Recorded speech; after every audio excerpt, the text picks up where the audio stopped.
Hi everyone, I'm Emily Reuben. I'm one of the founders of Duchenne UK and I'm the CEO, and I'm really delighted today to be joined by Professor John Bourke, who's one of the leading cardiologists in the UK and probably globally, I would say, John, although I know you wouldn't say that about yourself.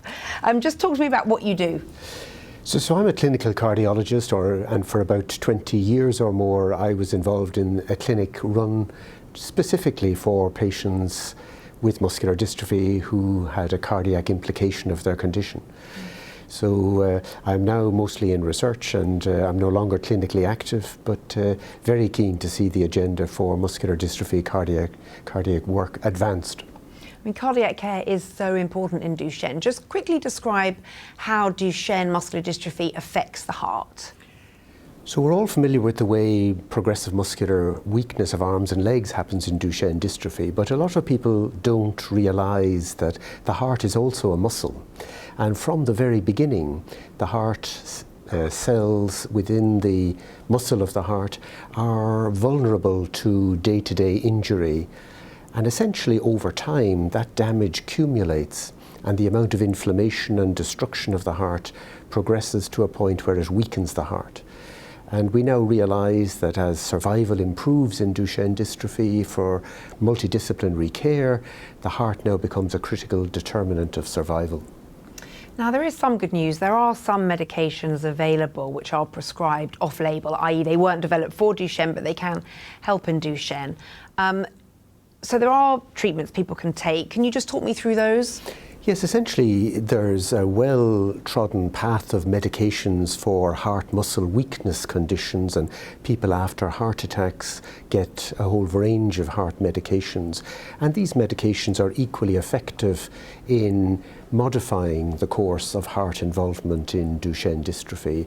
And we use them increasingly and recommend their routine use in combinations to try and reduce the amount of damage and the rate of damage, even though we can't fundamentally replace the critical protein that's missing in heart cells that's part of Duchenne.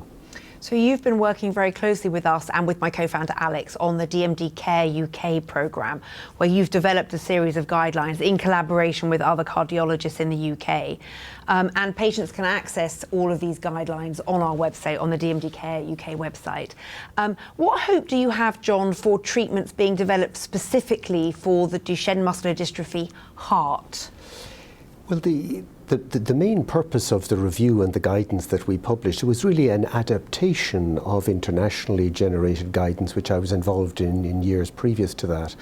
And we felt that patients and families were in some ways more aware of the treatments that should be deployed than the clinicians they were seeing.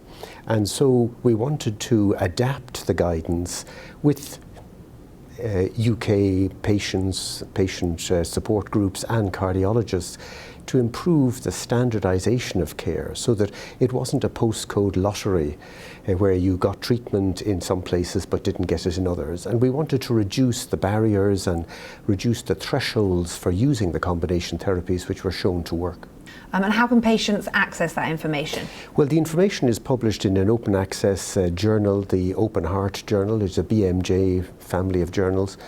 And essentially it's written in such a way to allow families to at least grasp the broad principles of what's involved and, if you like, bring the document, if they're not getting the care they need, to their cardiology clinic and ask why not.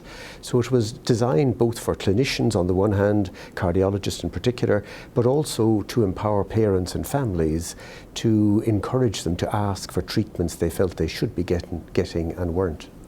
John, thank you so much for that, and you will be presenting at our New Horizons conference in March. So if you want to meet John or catch up and hear all of his latest news about research and care, then do join us at New Horizons. But in the meantime, John, thank you so much for joining us. Thank you for watching.